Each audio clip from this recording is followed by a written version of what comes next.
नमस्कार दोस्तों, स्वागत है आपको अपने YouTube चैनल ISPC सॉल्यूशन पर।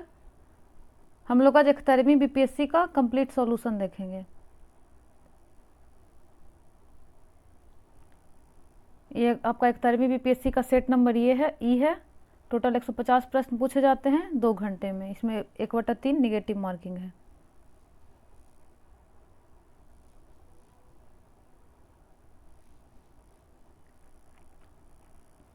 पहला प्रश्न कह रहा है कि निम्नलिखित प्रश्न में नीचे दिए हुए 4 शब्दों में 3 में एक प्रकार की समानता है तथा चौथा भिन्न है। भिन्न शब्द को ज्ञात करें। ये आपका मैथ है, रीजनिंग सेक्शन से है।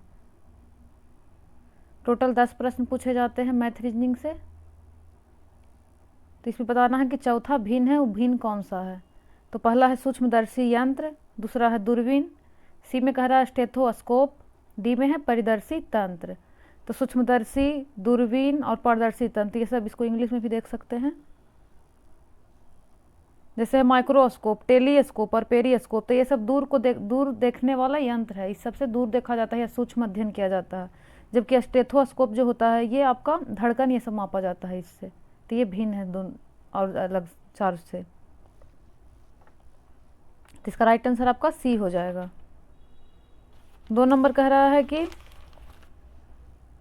स्प्रिंग को कोड में UNUF लिखा जाता है, तो उसी भाषा में मोबाइल शब्द को कैसे लिखेंगे। ये आपका कोडिंग डिकोडिंग से है। तो इसमें क्या हो जाएगा, जैसे एस को कर दिया है, एस के बाद टी जोड़कर यू बन गया, तो उसी तरह क्या हो जाएगा, इसमें एम में एन छोड़कर ओ हो जाएगा। तो वो किस में है, इसमें और इसमें, तो ये दोनों कट गया। उसके बाद दूसरा में है कि एन के NOP हो गया इधर से। जैसे एक है कि जैसे SPUN, तो एक बार नीचे बढ़ा STU, एक बार ऊपर से NOP, तो इसमें क्या हो जाएगा, ओ है, तो ओ किस में जोड़ने पे आएगा, ये एम, एक सेकेंड,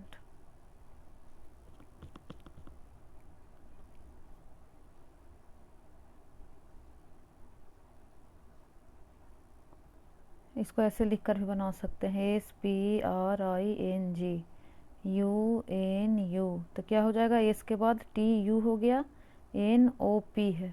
तो उसी तरह इसमें क्या करेंगे हम लोग, MOBILE, तो एम में जोड़ देंगे एन, तो ओ आ जाएगा, तो ओ इसमें था तो ये दोनों कट गया। उसके बाद कह रहा है कि नीचे से एक ऊपर जाना चाहिए, तो ओ है, तो क्या हो जाएगा, यहाँ पे एम रहेगा तभी तो ऊपर ओ होगा, तो यहाँ पे एम हो गया।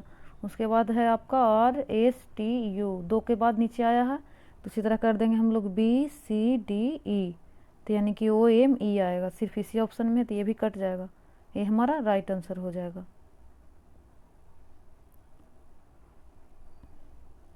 थर्ड नंबर कह रहा है कि मुकेश ने अपने मित्र से कहा कि रीता मेरे पुत्र की पत्नी की बेटी की माँ है, तो मुकेश का रीता के साथ क्या रिश्ता है। तो मुकेश ने अपने मित्र से कहा, यानी कि जो रीता है वो मेरे पुत्र का, यानी कि मुकेश का जो पुत्र है, इसका जो पुत्र है उसकी पत्नी की बेटी की कोई, मतलब इसकी जो बेटी है पुत्र और इसकी पत्नी का की माँ है, यानी कि इसकी माँ क्या हो जाएगी, यही आ जाएगा, पुत्र की जो पत्नी है यानी कि रीता हो जाएगी। तो अब कह रहा है कि मुकेश का रीता के साथ क्या रिश्ता है, तो मुकेश कौन लगेगा रीता का, तो ससुर लगेगा।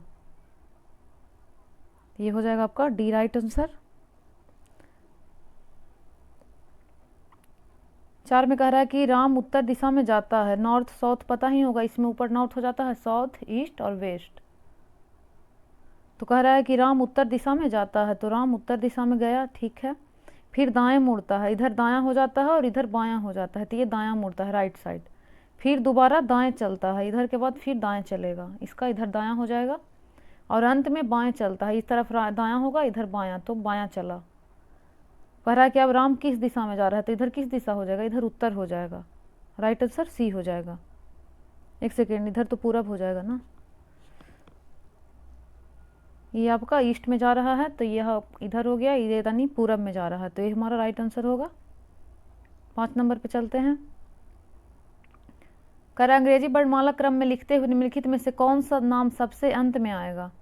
तो इसमें आपको अल्फ़ाबेटिक ऑर्डर देखना होता है कि ABCD कैसे, जैसे डिक्शनरी में अरेंज करते हैं उसी तरह अरेंज करना है अंग्रेजी वर्णमाला क्रम में। तो सबसे पहले एम, तो सेम में कॉमन है, एम के बाद देखना है कि कौन सा आएगा, तो एम के बाद ए है, ओ है, ए है, ओ है,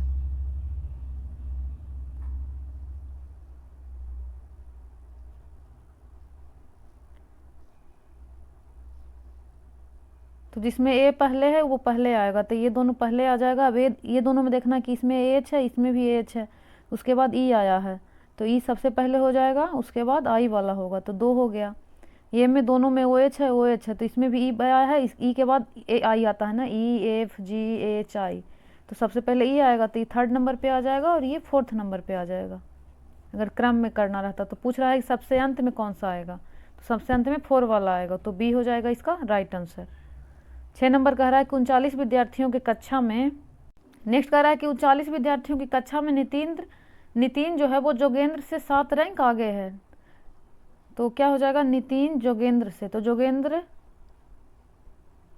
जहाँ है उससे 7 रैंक आगे कौन है, ये नितिन,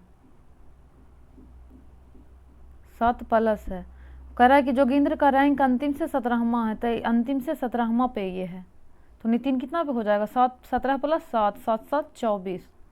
तो पूछ रहा है कि नितिन का रैंक आराम से कितना है, तो टोटल कितने विद्यार्थी थे, 39, तो माइनस करेंगे तो कितना हो जाएगा, 9 में से 4 गया 5, 3 में से 2 गया 1, तो इसमें +1 करने पे आंसर आता है, इसका 16वां हो जाएगा, डी हमारा राइट आंसर होगा। 7 नंबर कह रहा है कि प्लस का अर्थ,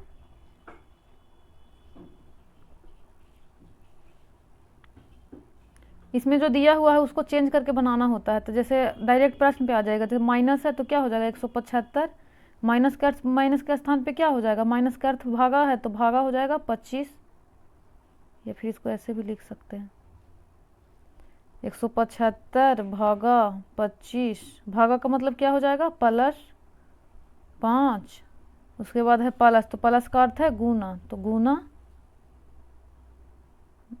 उसके बाद हो जाएगा 20, गुना का मतलब क्या हो जाएगा -3, उसके बाद प्लस है, प्लस का अर्थ क्या हो जाता है यहाँ पे गुना और 10। हम लोग पढ़े होंगे बोर्ड मास में, BODA मास, बी से ब्रैकेट ऑफ डिवाइड मल्टीप्लाई, ये हो जाएगा आपका बोर्ड मास, ए में ऐड और सब्ट्रैक्ट। इसका हिंदी में बोला जाता है पहले काकर पीछे भाग तब गुना तब जोड़ घटाव, यानी पहले का ये सब जो लगा हो रहा था वो आता है, उसके बाद भागा तब गुना फिर जोड़ फिर घटाव, पहले भागा फिर गुना फिर जोड़ फिर घटाव, तो इसमें क्या हो जाएगा 100 पहले भागा आ जाएगा, तो 25 7 175, और इधर पहले उसके बाद गुना हो जाएगा 20 × 100 और 3 9 को 30, तो 100 - 30 कितना हो जाता है 70 और +7, तो हमारा आंसर आ जाएगा ये 77। इसको बना के रोक के पहले बना के आंसर मिला के देखिए। 8 नंबर पे चलते हैं।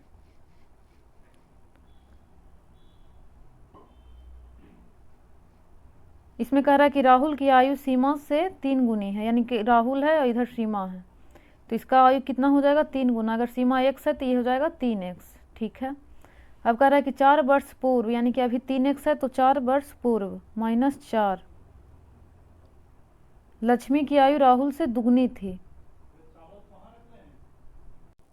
कह रहा है कि 4 वर्ष पूर्व लक्ष्मी की आयु राहुल से दुगनी थी, तो लक्ष्मी की आयु राहुल का आयु कितना है 3x, तो 3x का दुगना है 4 वर्ष पहले, यानी कि बाद में अभी वर्तमान में इसका 4 वर्ष जुट जाएगा।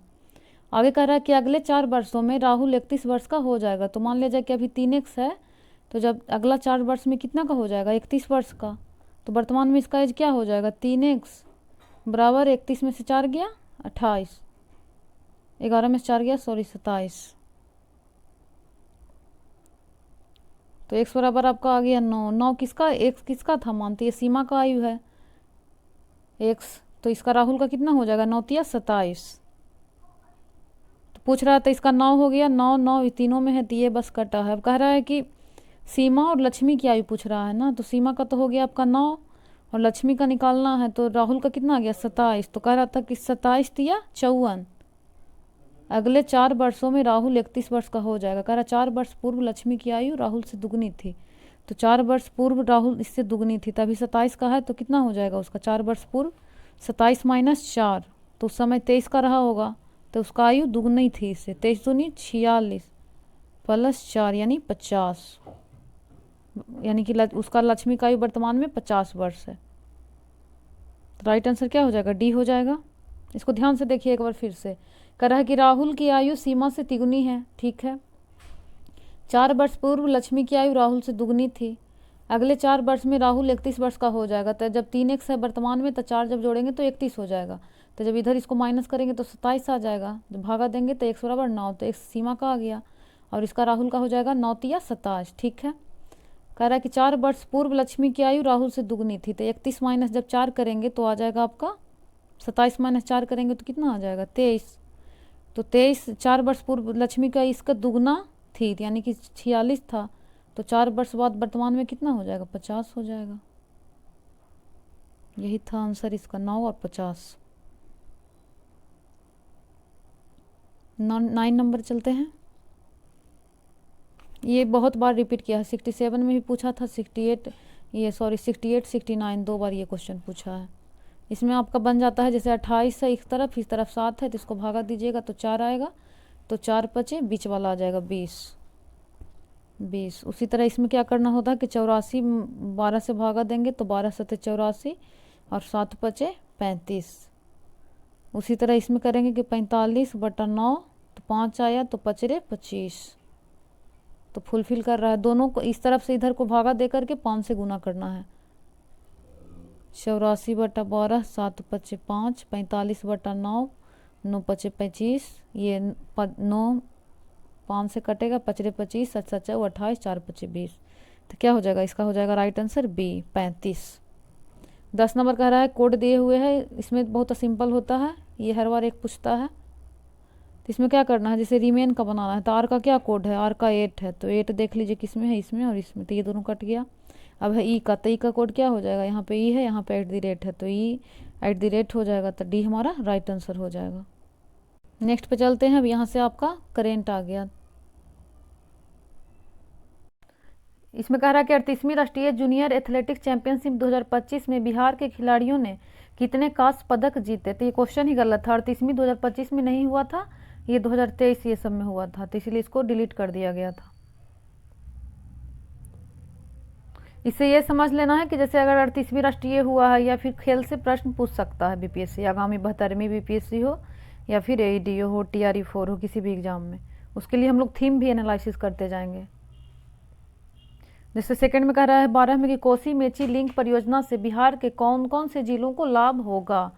तो कोसी मेची लिंक नॉर्थ में है, तो पटना नालंदा गया तो साउथ में आ जाता है। उसी तरह दरभंगा मुजफ्फरपुर सीतापुर बेगूसराय भी साउथ में है। अररिया पूर्णिया किशनगंज कटिहार ये वाला जो इलाका है ना, यहाँ पे कोसी मेची लिंक बना है, तो यही हो जाएगा। अररिया पूर्णिया किशनगंज कटिहार आपका कोसी मेची लिंक परियोजना से लाभ मिलेगा इन जिलों को।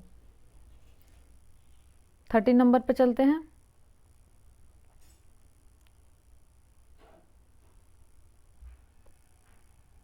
इसमें कह रहा है किन भारतीय भाषाओं को शास्त्रीय भाषा का दर्जा प्राप्त है।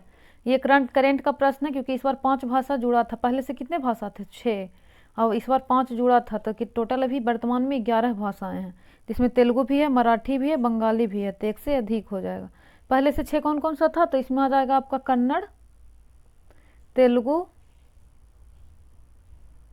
उसके साथ ही था आपका तमिल, मलयालम, उड़िया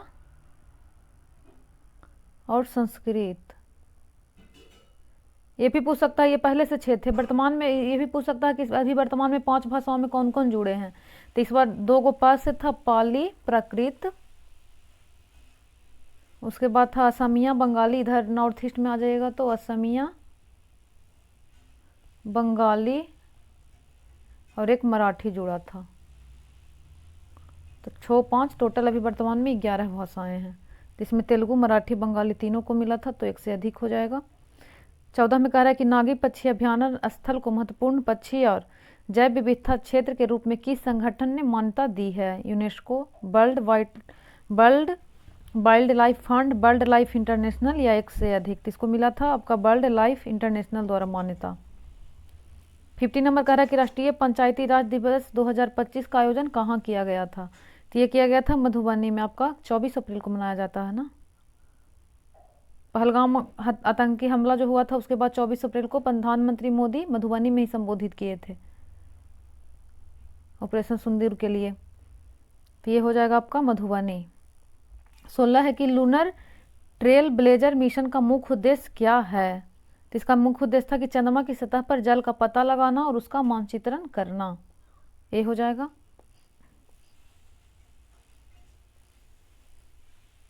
17 कह रहा है कि अफ्रीकानर्स, इसको इंग्लिश में भी पढ़ सकते हैं, अफ्रीकनर्स। डायरेक्ट है कि अफ्रीकन्स के अभिप्राय किन लोगों से है, तो इसका अभिप्राय किन लोगों से हो जाएगा। अफ्रीका में आदिवासी समुदाय, अमेरिका में इंडो अफ्रीकी मूल के लोग, दक्षिण अफ्रीका में श्वेत अल्पसंख्यक समूह एक से अधिक। तो इसका राइट आंसर हो जाएगा कि दक्षिण अफ्रीका में श्वेत अल्पसंख्यक समूह को अफ्रीकानर्स कहा जाता है। 18 नंबर कह रहा है कि उस 16वीं सदी की बावड़ी का नाम क्या है जिसे भारतीय पुरातत्व सर्वेक्षण ने हाल ही में वर्ल्ड मॉन्यूमेंट फंड इंडिया के सहयोग से संरक्षित किया है। तो इसका नाम है राजों की बावली। 19 कह रहा है कि न्यूयॉर्क सिटी के मेयर का नाम क्या है जिन्होंने 14 अप्रैल 2025 को डॉक्टर बी आर अम्बेडकर दिवस घोषित किया है। तो न्यूयॉर्क का मेयर का नाम पूछा था, तो ये थे उस समय एरिक एडम्स। यानी कि अपॉइंटमेंट पूछता है, इंटरनेशनल भी पूछ सकता है। 20 नंबर कह रहा है कि यूरोविजन सॉन्ग कॉन्टेस्ट का स्थायी नारा क्या है। तो इसका नारा था यूनाइटेड बाय म्यूजिक। 21 में है कि इसरो ने GSLV F-15 मिशन के बारे में क्या सत्य है। इससे NVS-2 उपग्रह को ले जाया गया, तो ये सही है। यह श्रीहरिकोटा से इसरो का 101वां प्रक्षेपण था, तो नहीं 101वां नहीं 100वां था। यह श्रीहरिकोटा से इसरो का 100वां प्रक्षेपण था, तो क्या हो जाएगा, एक से अधिक सही था। 22 कह रहा है कि G20 के 18वें शिखर सम्मेलन के बारे में क्या सत्य है। तो यह रियो डी जेनेरियो में आयोजित हुआ, तो नहीं 18वां जो हुआ था वो कहाँ हुआ था, आपके भारत में हुआ था, भारत मंडपम में 18वां G20। 19वां हुआ था आपका साउथ अफ्रीका, और 20वां हुआ था ब्राज़ील के रियो डी जेनेरियो में। तो ये सब 20वां के बारे में है कि रियो डी जेनेरियो में आयोजित हुआ। थीम था कि इसका विषय था कि building A just world and A sustainable planet. उसके बाद था कि रियो डी जेनेरियो घोषणा पत्र में अरबपतियों पर कर लगाने पर जोर दिया गया। तो ये सब आपका किसके बारे में है, ये सब 20वां G20 के बारे में है, जबकि यहाँ पे तो 18वीं की बात की जा रही थी। तो ये गलत हो गया, इसमें नन ऑफ द एबव हो जाएगा। ये भी पूछ सकता है कि अगला G20 कहाँ होगा 21 का, ये ब्राज़ील रियो डी जेनेरियो के बाद, तो अगला होगा आपका 21वां नंबर USA में। और ये भी याद रखिए कि 18वां G20 भी भारत किया था, और 18वां जो ब्रिक्स शिखर सम्मेलन होगा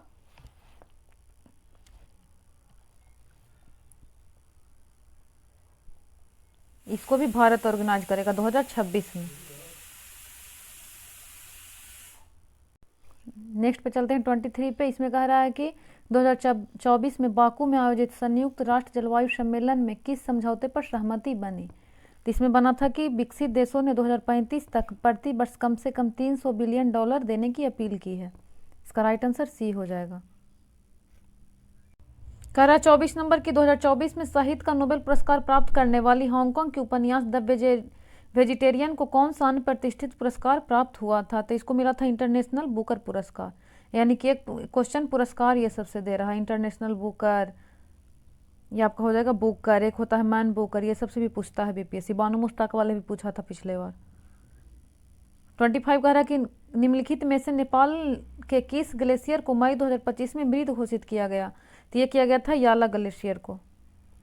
26 में UNDP के मानव विकास सूचकांक की रिपोर्ट 2025 के अनुसार भारत में जीवन प्रत्याशा 1990 में 58.6 वर्ष थी, यह 2023 में कितनी हो गई। तो ये 2023 में 72 वर्ष हो गया था।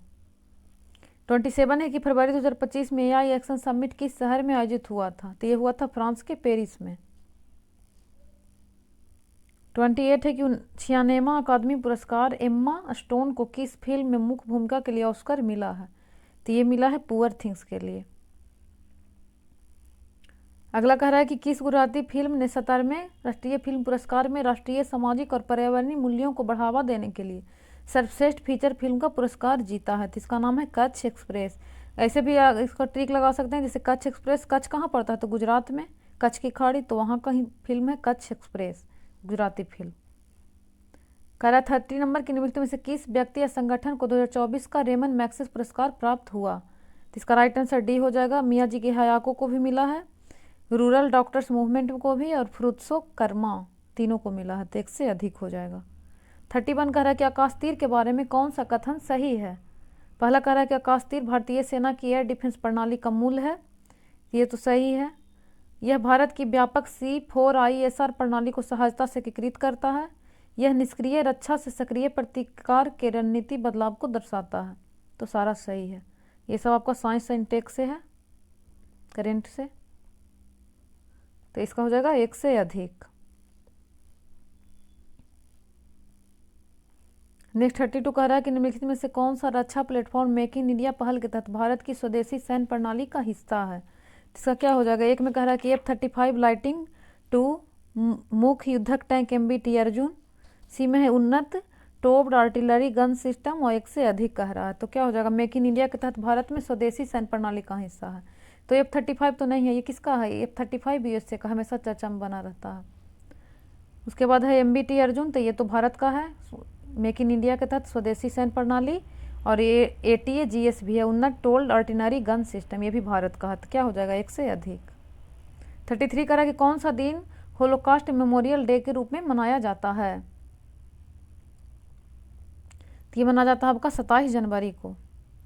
34 कह रहा है कि बानू मुश्ताक की पुस्तक को 2025 का अंतर्राष्ट्रीय बुकर पुरस्कार मिला। तो इनका पुस्तक का नाम क्या है, बानू मुश्ताक, तो इसका नाम था हार्ट लैम्प।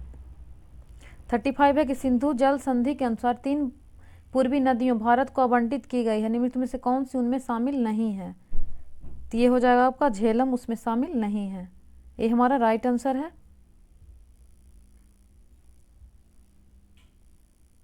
36 कह रहा है कि UNDP द्वारा विकसित क्षमता गरीबी माप के बारे में लिखने में से कौन सा कथन सही है।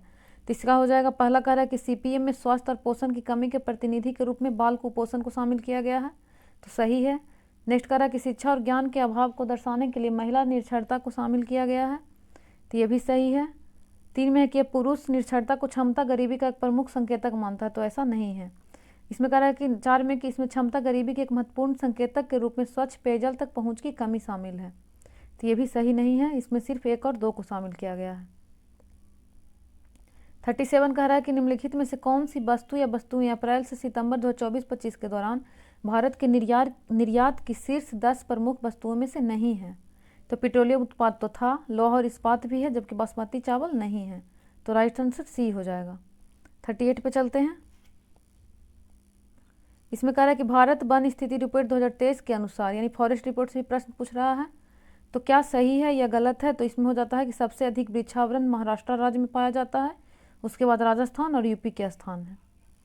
39 कह रहा है कि 2023 में वैश्विक सेवाओं के निर्यात में निम्नलिखित में से किस देश की भारत में सबसे अधिक हिस्सेदारी थी। तो इसका राइट आंसर बी है, आयरलैंड। 40 नंबर पे चलते हैं। इसमें कह रहा है कि स्वास्थ्य और परिवार कल्याण मंत्रालय के यूबिन पोर्टल के बारे में कौन सा कथन सही नहीं है। एक में है कि यह QR आधारित टीकाकरण प्रमाण पत्र प्रदान करता है, तो ये सही है।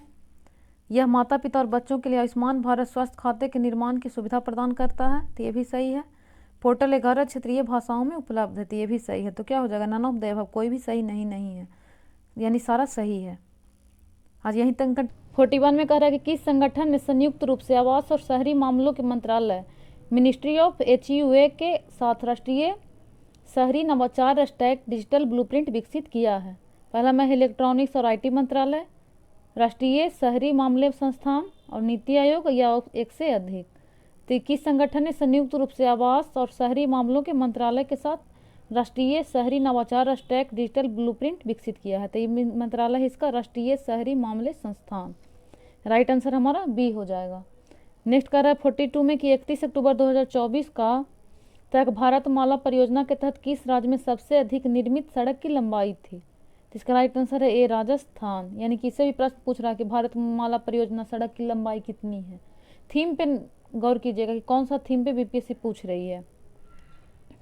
43 में कह रहा है कि किसान ऋण पोर्टल के शुभारंभ से पहले किसान ब्याज अनुदान और शीघ्र पुनर्भुगतान प्रोत्साहन योजना के तहत मैनुअल दावे निम्नलिखित में से किस संस्थान को प्रस्तुत करते थे। तो किसको करते थे। ए में है कि कृषि और किसान कल्याण मंत्रालय और नाबार्ड, बी कह रहा है कि भारतीय रिजर्व बैंक और नाबार्ड, सी कह रहा है कि भारतीय राष्ट्रीय भुगतान निगम और भारतीय रिजर्व बैंक, डी में है 1 से अधिक। तो इससे पहले किया जाता था भारतीय रिजर्व बैंक और नाबार्ड को। इसका राइट आंसर बी हो जाएगा। 44 कह रहा है कि भारत का विदेशी मुद्रा भंडार के बारे में, तो कह रहा है कि दिसंबर 2024 के अंत तक लगभग बढ़कर लगभग 240 बिलियन अमेरिकी डॉलर हो गया था, तो सही है। दुनिया में 7वें सबसे बड़े हैं, तो नहीं, दुनिया में हो जाएगा इसमें 4th नंबर का विदेशी मुद्रा भंडार में हम लोग हैं। सी में कह रहा है कि 2024 में लगभग 24 बिलियन अमेरिकी डॉलर के बीओपी घाटे का कारण कमी आई, तो यहाँ पे 24 की जगह पे 23 था। ये आपका बजट और सर्वे से पूछा था, यानी कि इस बार का जो बजट है उसका सर्वे, उसको आप एक बार अच्छे से देख लीजिएगा सरसरी निगाह से, उससे 4-5 प्रश्न पूछा है बीपीएससी में। इसका क्या हो जाएगा राइट आंसर, पूछ रहा है भारत का विदेशी मुद्रा भंडार, तो इसमें हो जाएगा ए नंबर कि दिसंबर 2024 के अंत तक बढ़कर लगभग 240 बिलियन अमेरिकी डॉलर हो गया था, तो ये हमारा राइट आंसर है। 45 पे चलते हैं। इसमें कह रहा है 45 में कि NFHS 5 के आंकड़ों के अनुसार निम्नलिखित में से किस राज्य ने 19-20 में 6% से कम आबादी को बहुआयामी रूप से गरीब के रूप में दर्ज किया है।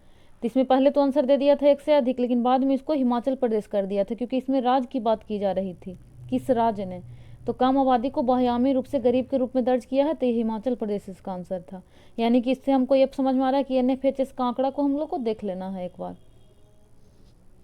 46 में कह रहा है कि एक तरफ सूची बंद दिए हुए है, दूसरी तरफ सूची 2 से मिलान पूछ रहा है। तो पहला में है कि प्रदर्शन, उपलब्धि और व्यापार PAT योजना, तो ये किसका था, तो ये ऊर्जा गहन उद्योगों में उत्सर्जन को कम करने का लक्ष्य रखा गया था इस योजना के तहत, यानी कि एक हमारा 2 हो जाएगा। उसी तरह की मिष्टी योजना की तटरेखा आवास और मूर्त आय के लिए मैंग्रोव पहल, इसको मिष्टी कहा जाता है, तो ये आया था आपका 23-24 में केंद्रीय बजट में पेश किया गया था, तो इसका हो जाएगा 1।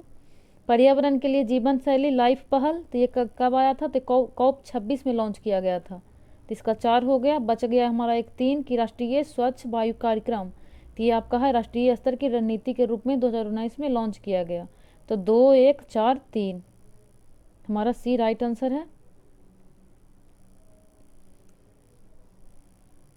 नेक्स्ट करा 47 में कि वार्षिक PLFS 23-24 के रिपोर्ट के अनुसार ये में है कि वर्ष 2021-22 के बाद से शहरी महिलाओं की तुलना में ग्रामीण महिलाओं के श्रम बल भागीदारी में अधिक वृद्धि हुई है, तो ये नहीं, ये गलत है, सॉरी, ये तो गांव वाला में ही तो सही होता है।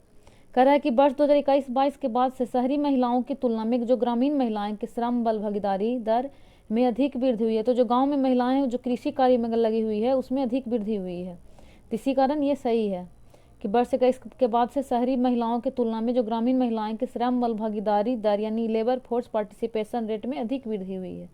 ठीक है। बी कह रहा है कि 36 राज्यों और यूटी में 90% राज्यों में कार्यबल भागीदारी बल सभी उम्र के लिए राष्ट्रीय औसत से फीसदी से नीचे है, तो ये गलत है। सी में कि कृषि में महिला श्रमिकों की हिस्सेदारी 17-18 में से 23-24 तक काफ़ी कम हो गई है, तो ये भी गलत है। इसका क्या हो जाएगा राइट आंसर, पूछ रहा था, ये हो जाएगा सही है। 48 कह रहा है कि निम्नलिखित में क्या विज्ञान प्रौद्योगिकी और नवाचार नीति 2020 का परिणाम नहीं है, तो एक राष्ट्र एक सदस्यता, ये तो है, विज्ञान प्रौद्योगिकी से इसको किया जाएगा। अनुसंधान और नवाचार उत्कृष्ट फ्रेमवर्क, तो ये भी होगा। अटल इनोवेशन मिशन, तो ये नहीं माना था बीपीएससी, इसका कहना था कि सी जो है ये विज्ञान प्रौद्योगिकी और नवाचार का परिणाम नहीं था, तो इसका राइट आंसर सी है। 49 कह रहा है कि देश के सकल मूल्य वर्धित यानी जीवीए में सूक्ष्म, लघु और मध्यम उद्योगों की हिस्सेदारी 20-21 में इतना से बढ़कर 22-23 में कितना हो गया, तो ये बताना है आपको। तो ये करेंट का क्वेश्चन था, 27% था, उसको अब 30% हो गया, यानी कि जीवीए भी हम लोग को देख लेना है वर्तमान में कितना है और पहले कितना था। नेक्स्ट पे चलते हैं। 50 नंबर कह रहा है कि भारतीय सीमेंट उद्योग के संबंध में निम्नलिखित में से कौन सा कथन सही है, ये भी इकोनॉमिक सर्वे का है। कह रहा है कि भारत का लगभग 87% सीमेंट उद्योग राजस्थान, आंध्र प्रदेश और MP जैसे कुछ प्रमुख राज्यों में केंद्रित है, तो ये सही है। मेनली रूप से जहाँ पे सीमेंट का रॉ मटेरियल है वहीं पे ज़्यादा होता है, तो इसका हो जाएगा आपका राजस्थान, आंध्र प्रदेश और MP जैसे कुछ राज्यों में ही केंद्रित है। ठीक है।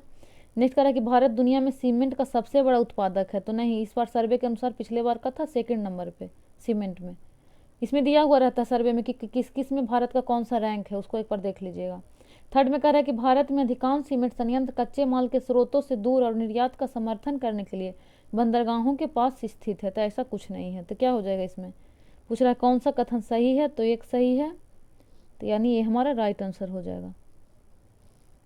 51 कह रहा है कि बिहार के मिशन दक्ष का प्राथमिक उद्देश्य क्या है, तो इसमें हो जाएगा ए में कि ग्रामीण क्षेत्रों में प्राथमिक विद्यालयों में स्कूल नामांकन बढ़ाना, वरिष्ठ माध्यमिक स्तर पर शिक्षकों के व्यावसायिक प्रशिक्षण प्रदान करना। सी में कह रहा है कि ग्रेड स्तरीय दक्षताओं तक पहुंचने के लिए पिछड़ने वाले छात्रों के लिए व्यक्तिगत सलाह प्रदान करना। तो यही था मिशन दक्ष का उद्देश्य है कि ग्रेड स्तरीय क्षमताओं तक पहुंचाने के लिए पिछड़ने वाले छात्रों के लिए व्यक्तिगत सलाह प्रदान करना। 52 पे चलते हैं। इसमें कह रहा है कि बिहार स्टार्टअप नीति 2022 के युवा ढांचे के तहत कौन सा घटक नहीं है। तो एक में है कि शिक्षा प्रणाली में जीवंतता, तो ये तो होनी चाहिए। समर्थन के लिए नियामक समर्थक, तो ये भी है। अंतर्राष्ट्रीय बाजार विस्तार योजना, तो ऐसा कुछ नहीं है युवा ढांचे में। तो राइट आंसर पूछ रहा है कौन सा घटक नहीं पूछा था, इस पर भी गौर कीजिएगा। तो नहीं तो सी हो जाएगा, अगर पूछेगा सही है तो एक और ए बी दोनों तो डी हो जाता, लेकिन नहीं पूछा है इसलिए सी होगा। 53 कह रहा है कि 23-24 में इस सब देखिए कि बिहार बजट सर्वे से फिर पूछ रहा है, यानी कि भारत का और बिहार का दोनों को बजट सर्वे दोनों अच्छे से देख लेना है। इसमें कह रहा है कि 23-24 में बिहार के आर्थिक प्रदर्शन के बारे में कौन सा कथन सही है। तो ये में है कि मौजूदा कीमतों पर बिहार की प्रति व्यक्ति जीएसडीपी पिछले वर्ष की तुलना में 23-24 में 12.8% बढ़ी है, तो ये गलत था। बी में कह रहा था कि 23-24 में बिहार में जीएसबी स्थिर मूल्य में तृतीय क्षेत्र की अनुमानित हिस्सेदारी 58.6% थी, तो यही 60% के आसपास रहता है। 60 था, प्राइमरी में 20 था, सेकेंडरी में भी 20 था, ये बिहार वाले में। तो ये तो सही था। सी में कह रहा है कि सकल स्थायी पूंजी निर्माण 23-24 में वर्तमान मूल्यों पर जीएसडीपी का 4.6% था, तो ये भी सही था। तो इसका पूछ रहा है कौन सा सही है, तो इसका राइट आंसर डी हो जाएगा, एक से अधिक। 54 कह रहा है कि निम्नलिखित कथनों पर विचार कीजिए। एक में है कि बिहार में युवा जनसंख्या 0 से 19 वर्ष के अनुपात में 41 तक काफ़ी गिरावट का अनुमान है, तो ठीक है। बिहार की जनसांख्यिकीय आबादी 41 के आसपास चरम पर होने की उम्मीद है, तो ये भी सही था। सी में 3 में कह रहा है कि बिहार में बुजुर्ग आबादी 60+ वर्ष भारत की तुलना में अधिक तेजी से बढ़ने की उम्मीद है, तो ऐसा कुछ नहीं है। तो 3 कट जाएगा, इसमें भी, तो हो जाएगा 1 और 2 हमारा राइट आंसर है, इसका हो जाएगा ए। 56 पे इसमें कह रहा है कि PLFS 23-24 के अनुसार निम्नलिखित में से कौन सा कथन बिहार में महिलाओं के बीच रोजगार की प्रकृति का सबसे अच्छा वर्णन करता है। तो इसका है कि बी, अधिकांश महिलाएं स्वनियोजित है जो अक्सर घरेलू कामों में सहायक के रूप में काम करती है। 56 में चलते हैं। कह रहा है लोकसभा के सचिवालय स्टाफ की नियुक्ति की शक्ति किसमें निहित है। तो यह है लोकसभा अध्यक्ष के परामर्श से राष्ट्रपति करता है लोकसभा के सचिवालय स्टाफ की नियुक्ति। 57 है कि भारत का महान्यायवादी अटॉर्नी जनरल, इसका वर्णन किसमें है, आर्टिकल 76 में। तो कह रहा है कि क्या सही है, तो यह हो जाता है कि राष्ट्रपति को विधिक मामलों में परामर्श देता है महान्यायवादी। 58 कह रहा है कि भारतीय संविधान के विभिन्न सूचियों के निम्नलिखित विषयों पर विचार कीजिए। कौन सा संवर्ती सूची में आएगा। तो वन्य जीव की सुरक्षा, तो संवर्ती में आता है। इसको कब जोड़ा गया था, 42वां संशोधन द्वारा 76 द्वारा संवर्ती में लाया गया था। कृषि पर आए, तो ये राज्य सूची का विषय है। विद्युत उपभोग अथवा बिक्री कर, तो ये संवर्ती का नहीं है। मूल नियंत्रण, ये संवर्ती सूची का विषय है। तो क्या हो जाएगा संवर्ती में 1 और 4, ये हमारा राइट आंसर हो जाएगा। 59 कह रहा है कि निम्नलिखित में से कौन सा DPSP गांधीवादी सिद्धांतों के अनुरूप नहीं है। इसमें नहीं है पे गौर कीजिएगा, कौन सा गांधीवादी तो है, गांधीवादी नहीं है। तो ग्राम पंचायतों का गठन, इसका जिक्र 40 में है, तो ये तो हो जाता है गांधीवादी है। समान नागरिक संहिता 44, तो ये गांधीवादी नहीं है। ग्रामीण क्षेत्रों में कुटीर उद्योग को प्रोन्नति, तो ये तो गांधी जी का हमेशा से रहा है, तो ये 43 में है, जो कि नहीं है, ये उदारवादी है समान नागरिक संहिता, तो ये गांधीवादी है। ये भी गांधीवादी है। काम का अधिकार, तो ये 39 में है, ये आपका गांधीवादी नहीं है। तो गांधीवादी किस किस में है, तो आपका 1 तो कट जाएगा, इसमें भी था, इसमें भी है, उसके बाद 3 भी कट जाएगा। तो अब 2-4 में है, तो ये 2 और 4 नहीं है, तो क्या हो जाएगा राइट आंसर सी हो जाएगा। नेक्स्ट पे चलते हैं। 60 नंबर कह रहा है कि कौन सा कथन सही नहीं है। तो राज्यसभा में सीटों का आवंटन 4थी में है। शपथ का प्रारूप, तो 3री में है। अनुसूचित क्षेत्रों का प्रशासन, तो 6ठी में ना होगी, ये 5th अनुसूची में है। 6ठी में क्या है, असम, मेघालय, त्रिपुरा, मिजोरम के जनजातीय क्षेत्रों के बारे में है, तो इसी का सही नहीं हो जाएगा सी। संघ सूची में 7वीं अनुसूची, इसमें 3 सूची है। 7वीं अनुसूची में जिक्र है किसका, संघ सूची, राज सूची और संवर्ती सूची का, तो ये भी सही है, इसका राइट आंसर सी हो जाएगा। 61 कह रहा है कि केंद्रीय सरकारें के बारे में निम्नलिखित कथनों पर विचार कीजिए। तो पहला में है कि मंत्रालय तथा विभागों का निर्माण प्रधानमंत्री द्वारा कैबिनेट सचिव के परामर्श से होता है। तो प्रधानमंत्री द्वारा कैबिनेट सचिव नहीं, यहाँ पे पूरा मंत्रिमंडल के सहयोग से होता है और राष्ट्रपति द्वारा होता है। 2 में कह रहा है ये तो हमें ऐसे भी गलत है, प्रत्येक मंत्री को मंत्रालय राष्ट्रपति द्वारा प्रधानमंत्री के परामर्श पर आवंटित किया जाता है। तो ये सही है। तो क्या हो जाएगा 61 का हो जाएगा, केवल 2 सही है। मंत्रालय तथा विभागों का निर्माण प्रधानमंत्री द्वारा कैबिनेट सचिव के परामर्श से होता है। ये कैबिनेट सचिव नहीं, यहाँ पे मंत्रिमंडल होगा, ये प्रेसिडेंट होता है या कुछ और होगा, यहाँ पे देख लीजिएगा। 62 कह रहा है कि राज्य विधायिका की कार्यवाही के बारे में क्या सत्य है। तो ये है कि विधायिका में कार्य केवल राज्य की सरकारी भाषा में अथवा हिंदी अथवा अंग्रेजी में निष्पादित किए जाएंगे। तो यही इसका राइट आंसर है, ए हो जाएगा। 63 कह रहा है कि भारतीय संविधान मौलिक अधिकारों पर औचित्यपूर्ण प्रतिबंध का प्रावधान करता है, किंतु औचित्य को ध्यान में रखना चाहिए कि समान जन का हित संरक्षित हो। सही है। विद्यमान सामाजिक मूल्य एवं सामाजिक आवश्यकताएं अवरुद्ध ना हो, तो इसका भी ध्यान में रखना चाहिए। राज्य के नीति निर्देशक सिद्धांतों को नजरअंदाज किया जा सकता है, तो नहीं, नजरअंदाज नहीं किया जा सकता है। सामूहिक हित बृहत्तर नहीं है, तो नहीं, सामूहिक हित भी ध्यान में रखना चाहिए। तो क्या हो जाएगा, सही पूछा है, तो 1 और 2 को ध्यान में रखना चाहिए। ये हमारा राइट आंसर है।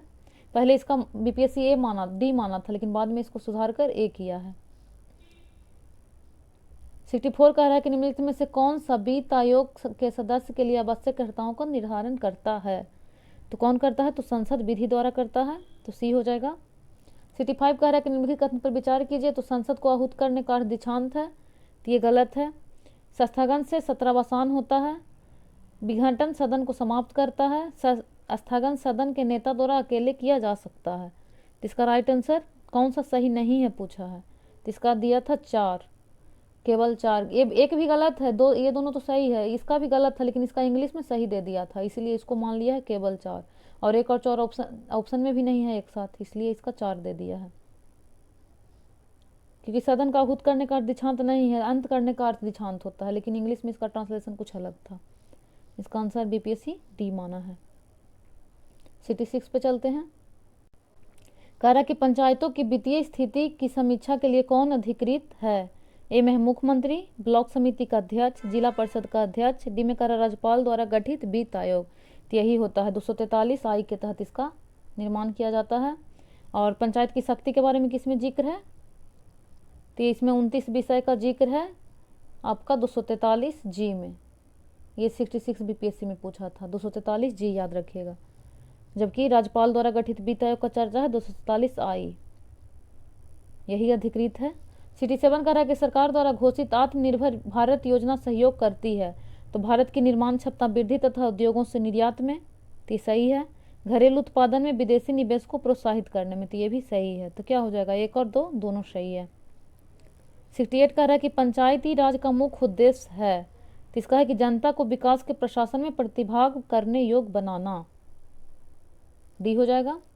69 कह रहा है कि निंदा प्रस्ताव के बारे में क्या सत्य है, इसमें है कि यह अविश्वास प्रस्ताव से भिन्न है, निंदा प्रस्ताव। बाद में इस बीपीएससी इसको डिलीट कर दिया था, पहले आंसर बी दिया था, फिर डिलीट कर दिया गया था। 70 में है कि इनमें से कौन सा विषय उच्च हाई कोर्ट और सर्वोच्च न्यायालय दोनों के अधिकार क्षेत्र में आता है, तो आता है मौलिक अधिकार के संरक्षण। हाई कोर्ट 226 के तहत करता है और सुप्रीम कोर्ट 32 के तहत। 71 कह रहा है कांग्रेस के किस भारतीय नेता ने प्रथम बार उग्रवादियों पर सुरक्षा बल सिद्धांत का प्रयोग करने का आक्षेप लगाया गया था, तो ये था लाला लाजपत राय द्वारा। 72 है कि दिल्ली में उसके राजकीय प्रवेश के अवसर पर किस वायसराय पर एक बम फेंका गया था, तो ये लॉर्ड हार्डिंग पे फेंका जाता है 1911 में, जब दिल्ली दरबार लगती है। नेक्स्ट पे चलते हैं। 73 कह रहा है कि 1911 में कैलिफोर्निया विश्वविद्यालय में भारतीय दर्शन शास्त्र के प्रोफेसर बनने का किसे अवसर मिला था, तो मिला था लाला हरदयाल को, सी राइट आंसर है। 74 कह रहा है कि MAO कॉलेज अलीगढ़ के प्रधानाचार्य का नाम बताइए जिसने 19वीं सदी के अंतिम दशकों में मुस्लिम सांप्रदायिकतावाद को बढ़ावा दिया था, तो इसका नाम है Theodore back, D right answer है। 75 कह रहा है कि द यंग इंडिया एक राष्ट्रीय पत्र के प्रारंभ किया था, तो इसमें प्रारंभ में तो इसका गांधी जी दिया था आंसर, लेकिन बाद में इसको डिलीट कर दिया गया, क्योंकि द यंग इंडिया नहीं था, सिर्फ यंग इंडिया रहता तो गांधी होता, और एनी बेसेंट का क्या है, न्यू इंडिया, तो बीपीएससी इसको भी डिलीट कर दिया था। 76 कह रहा है कि किस कमीशन ने सभी राजनीतिज्ञ समूहों और दलों के किसी भी भारतीय सदस्य को शामिल नहीं करने के कारण बेचैनी को बल दिया था। किस कमीशन ने सभी राजनीतिक समूहों और दलों के किसी भी भारतीय सदस्य को शामिल नहीं करने के कारण बेचैनी को बल मिला, तो ये था साइमन कमीशन। इसमें टोटल 7 सदस्य थे, सातों अंग्रेज थे, इसीलिए इसको श्वेत कमीशन भी कहा जाता था, इसलिए सभी दलों ने इसका विरोध किया था, कुछ एक दल को छोड़कर, जैसे अंबेडकर वाले ग्रुप थे या फिर एक दो और थे पंजाब वगैरह में। नेक्स्ट में कह रहा है 77 कि किसने आज़ाद हिंद फौज का नेतृत्व संभाला और चलो दिल्ली का प्रसिद्ध लड़ाई का नारा दिया था। तो दिल्ली चलो का नारा किसने दिए थे? तो सुभाष चंद्र बोस ने। डी हो जाएगा। 78 कह रहा है कि हम या तो भारत को स्वतंत्र करेंगे या अभियान में मर जाएंगे, किसने कहा था? तो ये कहे थे महात्मा गांधी। करो या मरो, यही इसका अर्थ है, करो, डू एंड डाई वाला जो नारा दिए थे, करो या मरो, भारत छोड़ो के समय। 79 है किसने बांटो और छोड़ो के नारे को बुलंद किया था? तो ये किया था मोहम्मद अली जिन्ना। बी हो जाएगा। 80 नंबर है कि किस अधिनियम ने भारत के विभाजन के लिए दो नए स्वतंत्र भारत और पाकिस्तान के राज्यों को मूर्त रूप दिया था? तो ये दिया था भारत स्वतंत्रता अधिनियम 1947। सी हमारा राइट आंसर है। नेक्स्ट पे चलते हैं। 81 कह रहा है कि किस कांग्रेसी नेता ने 1918 में बिहार की यात्रा की ताकि होम रूल लीग की गतिविधियों पर बल मिल सके? तो इसका राइट आंसर है बी, एनी बेसेंट यात्रा की थी। बी हमारा राइट आंसर है। 82 कह रहा है कि चंपारण कृषि कमेटी की नियुक्ति में किसके बीच समझौता हुआ? तो ये भारत सरकार और गांधी जी के बीच हुआ था, नील विद्रोह, नील के खत्म करने के लिए जो तिनकाठिया प्रथा था। तो ये हो जाएगा। 83 कह रहा है कि बिहार में किसान सभा का प्रमुख नेता कौन थे? तो ये थे सहजानंद सरस्वती। हम लोग टेस्ट में देख रहे थे, बार बार पूछ रहा था। विक्रम पुलिस थाने के अंतर्गत राष्ट्रीय ध्वज को फहराते समय किसने को मार दिया गया था? तो इसका राइट आंसर क्या हो जाएगा? प्रारंभ में इसका आंसर बीपीएससी दिया था गोरखपुरी के रघुनाथ सिंह, लेकिन बाद में इसको डिलीट करके डी कर दिया था, none of the above. D right answer है। 85 कह रहा है कि मार्च 1939 में बिहार के मुख्यमंत्री कौन बने थे? तो इसका ऐसे श्री कृष्ण सिंह था आंसर, लेकिन बोला कि मुख्यमंत्री नहीं, उसमें पीएम हुआ करते थे, इसलिए इसका भी आंसर डी दे दिया है, नन ऑफ द एबव।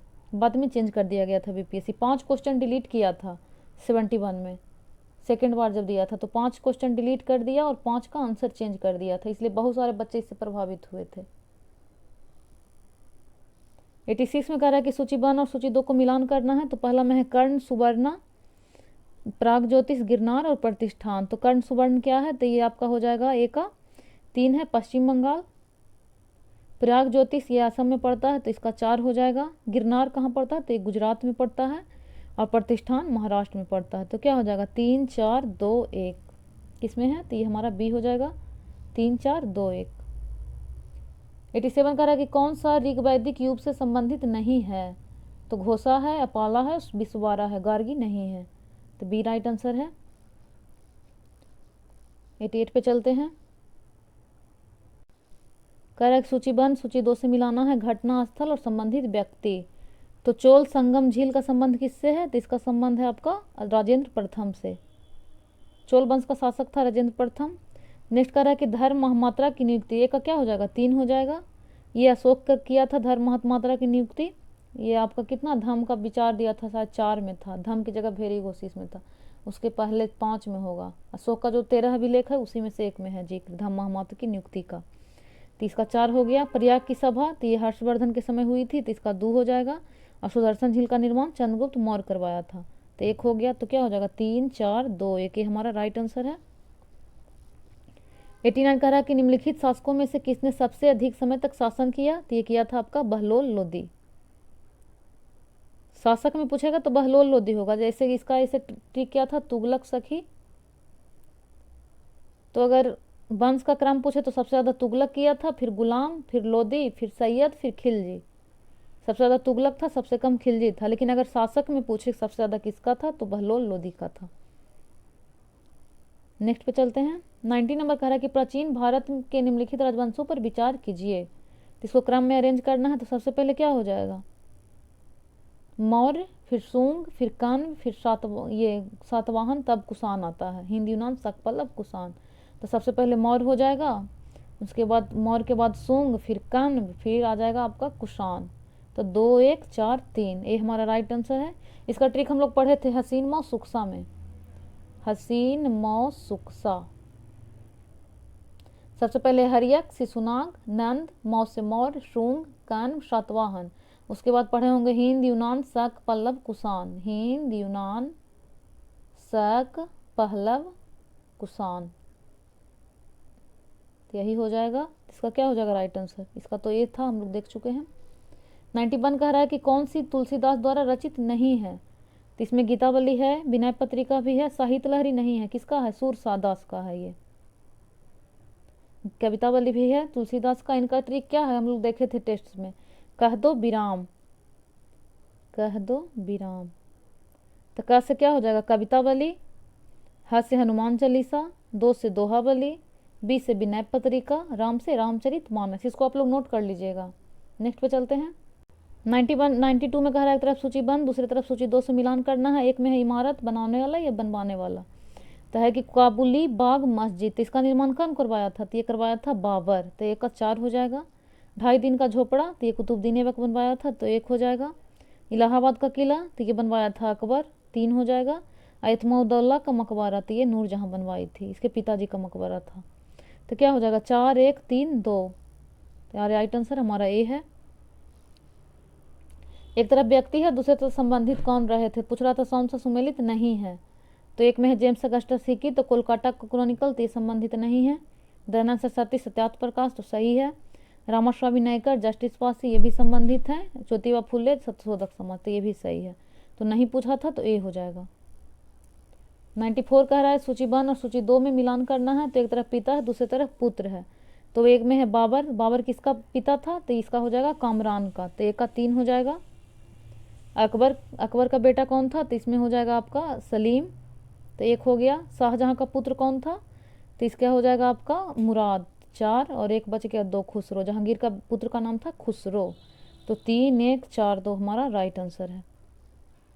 95 कह रहा है कि कौन सी बौद्ध संगीति बिहार में आयोजित नहीं की गई थी? तो पहला राजगीर में हुआ था, दूसरा पाटलिपुत्र, दूसरा वैशाली, प्रथम राजगीर में हुआ है, दूसरा वैशाली, तीसरा पाटलिपुत्र, चौथा कुंडलवन कश्मीर में पड़ता है। ये तीनों बिहार में पड़ता है। तो कह रहा है कौन सा बिहार में नहीं की गई थी? तो चौथा हो जाएगा, डी हमारा राइट आंसर है। कह रहा है सुभाष चंद्र बोस के बारे में कौन सा कथन सही है? तो यह भारतीय राष्ट्रीय कांग्रेस के 38 के त्रिपुरी सत्र के अध्यक्षता चुने गए थे, तो ये गलत है। 38 में कहाँ हुआ था? इसमें टोटल आपका पढ़ रहे होंगे 1937, 38, 39। 37 में आपका हुआ था फैजपुर में, 38 में हुआ था त्रिपुरी में, ये हजपुर पूरा पूरी, तो ये हरिपुरा में हुआ था 38 में, और 39 में हुआ था त्रिपुरी में। तो इसमें क्या कह रहा था कि भारतीय राष्ट्रीय कांग्रेस के 38 के त्रिपुरी सत्र के अध्यक्ष चुने गए थे। तो नहीं, 38 में कहाँ हुआ था? फैजपुर में हुआ था, त्रिपुरी में नहीं हुआ था। तो 1 तो गलत है। तो इसमें भी 1 है, इसमें भी 1 है, इसमें भी है। तो क्या हो जाएगा? 2 और 3 की जनवरी 1941 में वह घर में नज़रबंदी से भाग निकले, जिन्होंने सिंगापुर में 21 अक्टूबर 43 को भारत का अस्थायी सरकार गठित किया था। ये दोनों सही है, लेकिन इसको डिलीट कर दिया गया था बीपीएससी के द्वारा, क्योंकि इसमें इंग्लिश में ट्रांसलेशन अलग था। नेक्स्ट पे चलते हैं। कह रहा है कि कौन सा नालंदा विश्वविद्यालय में आचार्य नहीं थे? तो इसका राइट आंसर बी हो जाएगा, कौटिल्य नहीं थे, जबकि नागार्जुन, सिलभद्र और शांति रक्षित ये सब नालंदा विश्वविद्यालय में आचार्य थे। 98 कह रहा है इसका राइट आंसर बी है कि आधुनिक भारतीय इतिहास के निम्नलिखित घटनाओं पर विचार कीजिए। तो पहला में कि राजा नंद कुमार को मृत्युदंड, तो ये मिला था 72 में, 1772। सलवाई की संधि कब हुआ था? तो ये आपका हुआ था 1782 में, प्रथम आंग्ल मराठा युद्ध के बाद हुआ था। मांडीवास की लड़ाई 1760 में हुई थी, और टीपू सुल्तान की मृत्यु 1799 में। जिसको कालानुक्रम में अरेंज करना था, तो कब हो जाएगा? पहले 3 हो जाएगा, उसके बाद 1 2 और 4, 3 1 2 4। राइट आंसर हमारा बी हो जाएगा। 99 कह रहा है कि बिहार के निम्नलिखित समाचार पत्रों में सबसे पहले किसका प्रकाशन प्रारंभ हुआ था? तो इसका हुआ था पटना हरकारा का। 100 प्रश्न कह रहा है सूची 1 से सूची 2 को मिलाना है। पहला में चंपारण सत्याग्रह, तो इसका संबंध किससे था? तो ये आपका हो जाएगा 1 का 4, डॉक्टर राजेंद्र प्रसाद। आज़ाद दस्ता, तो इसका हो जाएगा जयप्रकाश नारायण। 1940 में बिहार में व्यक्तिगत सत्याग्रह का संबंध किससे है? तो श्याम नारायण सिंह। और किसान सभा बिहार, तो इसका संबंध है सहजानंद सरस्वती। तो इसका क्या हो जाएगा? 4 1 2 3, डी हमारा राइट आंसर। 101 कह रहा है कि मैजिनाट रेखा किन देशों के बीच विद्यमान है? तो पहला में है यूएसए एवं कनाडा, फ्रांस एवं जर्मनी, नामीबिया एवं अंगोला, और लास्ट कह रहा है साउथ कोरिया एवं नॉर्थ कोरिया। तो यूएसए एवं कनाडा के बीच इसका राइट आंसर हो जाएगा आपका बी, फ्रांस एवं जर्मनी के बीच है मैजिनाट रेखा। यूएस एवं कनाडा के बीच कौन सी रेखा है? तो 49 डिग्री है, याद रखिएगा। नामीबिया एवं मंगोला, इसमें साउथ कोरिया नॉर्थ कोरिया भी ज़्यादा याद पूछता है, तो 38 डिग्री है इसके बीच। इसका है मैजिनाट रेखा, फ्रांस एवं जर्मनी के बीच है। 102 कह रहा है कि होर्मुज जल डमरूमंथ जोड़ता है, अभी फिर चर्चा में बना हुआ है ईरान और अमेरिका का जो युद्ध हो रहा है उसके इस कारण से। तो इसमें क्या हो जाएगा, होर्मुज जल डमरूमंथ किसको जोड़ता है? तो ये जोड़ता है पर्सिया की खाड़ी से ओमान की खाड़ी को, पूछ सकता है क्योंकि बहुत ज़्यादा चर्चा में बना हुआ है होर्मुज जल डमरूमंथ। 103 है ग्राउंड जीरो कहाँ है? Greenwich, New York, Indira point, Sriharikota. तो ये आपका ग्राउंड जीरो का संबंध फर्स्ट वर्ल्ड वॉर से है, प्रथम विश्व युद्ध से इसका संबंध है न्यूयॉर्क से, ग्राउंड जीरो न्यूयॉर्क। 104 कह रहा है कि निम्नलिखित में से कौन सा स्थल डमरूमध्य है जो कि डेविल नेक के नाम से जाना जाता है? तो ये कहा जाता है क्रा स्थल डमरूमध्य को। ये भी पूछ सकता है कि क्रा स्थल डमरूमध्य कहाँ है? तो ये आपका पड़ जाता है थाईलैंड में। नेक्स्ट पे चलते हैं 105। इसमें कह रहा है कि लडांग संदर्भित करता है, तो ये एक तरह का स्थानांतरित कृषि है। 106 कह रहा है कि दुनिया का सबसे बड़ा नदी द्वीप कौन सा है? तो ये कौन सा है? तो माजुली है। सबसे छोटा पूछेगा तो सबसे बड़ा माजुली होता है, सबसे छोटा उमानंदा। दोनों कहाँ पड़ता है? दोनों असम के ब्रह्मपुत्रा नदी पर, ब्रह्मपुत्रा नदी। 107 कह रहा है कि भारत का सबसे बड़ा द्वितीय नदी बेसिन है, तो कौन सा है? तो गोदावरी नदी बेसिन। 108 कह रहा है कि कौन सा अलकनंदा और भगीरथी के संगम का स्थल है? तो अलकनंदा और भगीरथी के मिलने से क्या बनता है? तो देव प्रयाग। इसका हो जाएगा डी आंसर। 109 कह रहा है कि भारतीय क्षेत्र में 2 ज्वालामुखीय द्वीप है, कौन कौन सा है? तो नारकोंडम एवं बैरन, अंडमान एंड निकोबार द्वीप में पड़ता है। बैरन जो है सक्रिय ज्वालामुखी है, नारकोंडम सुषुप्त ज्वालामुखी है।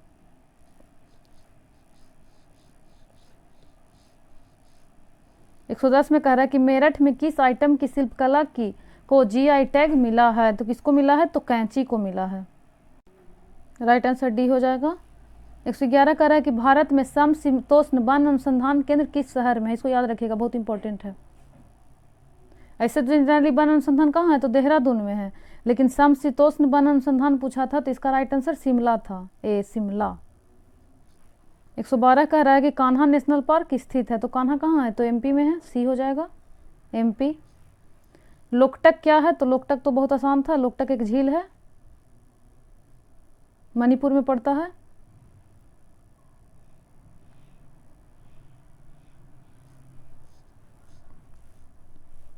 एक 114 कह रहा है कि निम्नलिखित में से कौन सा पार्क या अभ्यारण्य बिहार में बाघ परियोजना के अंतर्गत आता है? तो कौन सा आता है? तो वाल्मीकि टाइगर पार्क। 115 कह रहा है कि निम्नलिखित में से कौन सा बिहार का राज पशु है? तो राज पशु बिहार का कौन सा है? तो बैल, बी हो जाएगा राइट आंसर। 116 कह रहा है कि बिहार में नालंदा विश्वविद्यालय की पुनर्स्थापना किस वर्ष हुई थी? तो इसमें ऑप्शन में इसका आंसर 14 दिया था बीपीएससी, याद रखिएगा। ऐसे इसका आंसर गूगल करने पर कुछ और आ रहा था, लेकिन ऑप्शन के अकॉर्डिंग 14 माना है। 17 कह रहा है कि कर्मनाशा नदी का उद्गम स्थल है, तो कर्मनाशा नदी का उद्गम कैमूर जिला से होता है, कर्मनाशा कैमूर।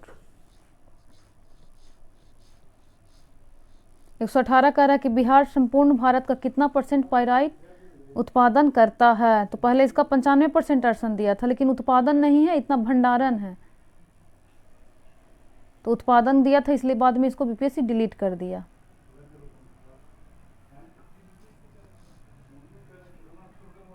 एक 119 कह रहा है कि बिहार के किस जिला में सोना पाया जाता है? तो बिहार का सोना कहाँ पाया जाता है? तो ये पाया जाता है जमुई जिला में। 120 में है कि बिहार का अधिकांश भाग निम्नलिखित में से किस प्रकार की जलवायु के अंतर्गत आता है? तो कौन सा आता है? तो बिहार आता है उपोष्ण कटिबंधीय मानसून। 121 कह रहा है कि हम एक लकड़ी के बक्से को 200 न्यूटन बल लगाकर उसे नियत वेग से फर्श पर ढकेलते हैं, तो सीमांत घर्षण बल क्या होगा? तो F बराबर क्या हो जाता है? MA। तो इसमें कर सकते हैं कि 200 न्यूटन बल लगाकर उसे नियत वेग से फर्श पर ढकेलते हैं, तो सीमांत घर्षण बल। तो इसका हो जाएगा आपका 200 न्यूटन, और जो सीमांत वेग लगता है तो इसका कोई मतलब नहीं कैलकुलेट किया जाता है, सिर्फ 200 न्यूटन ही रह जाता है। सीमांत घर्षण बल भी 200 न्यूटन ही होगा, बी राइट आंसर है। 122 पे चलते हैं। इसमें कह रहा है कि एक ट्रक विराम अवस्था से किसी पहाड़ी के नीचे की ओर नियत त्वरण से लुढ़क कर शुरू करता है। यह 20 सेकंड में 400 मीटर की दूरी तय करता है। यदि ट्रक का द्रव्यमान 7 टन है तो इस पर लगने वाला बल क्या होगा। ऐसे तो इसका बहुत बड़ा कैलकुलेशन होता है, लेकिन नॉर्मल भी बना सकते हैं कि बल बराबर मास इंटू एक्सेलरेशन। तो कह रहा था कि 20 सेकंड में 7 टन। इसका आंसर डायरेक्ट कर देते थे, 7 गुने एक्सेलरेशन निकालने के लिए क्या होता है मीटर पर सेकेंड, तो यानी 400/20। 0 से 0 कट गया, 20 दूनी 20 अते 40, 140, यानी जो भी आएगा इसके गुणनफल में आएगा तो 14,000 न्यूटन। ऐसे इसमें भी बना सकते थे, जैसे 7 टन ऑप्शन में है तो 7 किससे कल मल्टीप्लाई हो रहा है, तो बस 14 से ही हो रहा है, तो इससे भी इसको बना सकते थे। 123 का रख, किसी घर में एक महीने में ऊर्जा की खपत 250 यूनिट होती है तो कुल ऊर्जा कितनी होगी। तो ऐसे भी कर सकते हैं, जैसे 1 किलोवाट घंटा बराबर क्या, तो क्या होता है 3.6 गुने 10⁻6 जूल। इसमें कह रहा है कि 250 यूनिट, तो एक यूनिट में 1 किलोवाट घंटा होता है, तो एक 250 से इसको गुना कर दीजिए तो क्या हो जाएगा 250 दशमलव हटेगा तो नीचे 0 कट जाएगा। उसके बाद अब इसको गुना कर दीजिए, 36 गुने 25 कितना आएगा 36 × 5 180 और 36 दूनी 72, 0 8 2 10 शून्य हाथ में 1 7 1 8 1 9, 900 हो गया। और इधर है 10 पर पावर 900 गुने 10 पर पावर 8,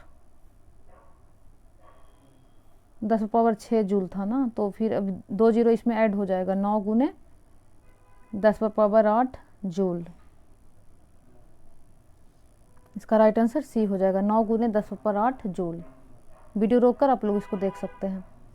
124 कर रहा है कि किसी माध्यम में ध्वनि की चाल मैक्सिमम होती है, तो सबसे ज़्यादा किस में होता है, सबसे ज़्यादा स्टील ठोस में, उसके बाद द्रव में, उसके बाद गैस में। सबसे ज़्यादा ठोस में है तो इसमें क्या हो जाएगा ठोस, स्टील ठोस है, सबसे ज़्यादा स्टील में होगा। उसके बाद जल में, फिर वायु, फिर हाइड्रोजन, ऐसे करके ठोस से द्रव और फिर गैस की ओर बढ़ेगा, सबसे ज़्यादा स्टील में हो जाएगा। 125 कह रहा है कि मुक्त रूप से गिरते हुए पिंड की स्थितिज ऊर्जा कम होती जाती है, तो क्यों ऐसा होता है, तो क्योंकि ये ऊर्जा संरक्षण सिद्धांत का उल्लंघन नहीं है ऐसा होना। 126 पे चलते हैं। इसमें कह रहा है कि बैलों की एक जोड़ी खेत जोतते समय हल पर 140 न्यूटन का बल लगाती है। जोता गया खेत 15 मीटर लंबा है।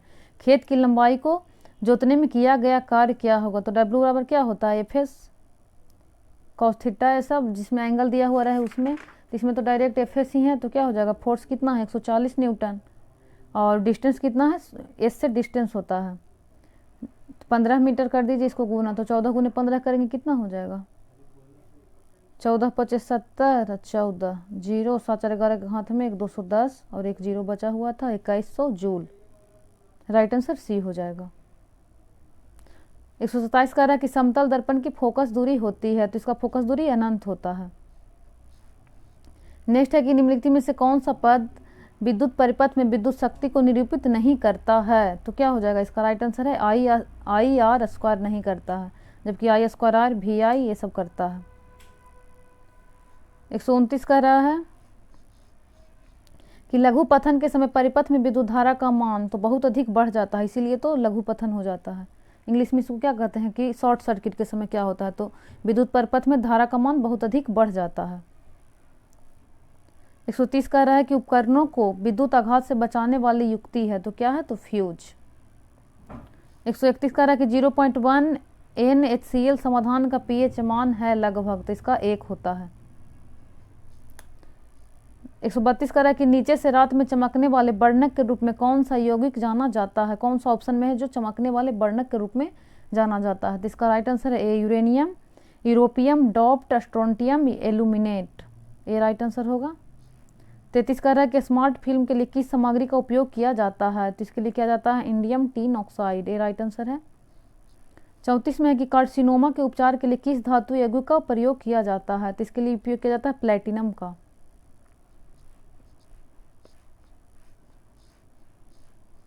135 कह रहा है कि गर्भ निरोधक गोलियों में किस यौगिक का उपयोग किया जाता है, तो इसके लिए किया जाता है आपका लेवोनोग्रेस्ट्रेल, बी राइट आंसर हो जाएगा।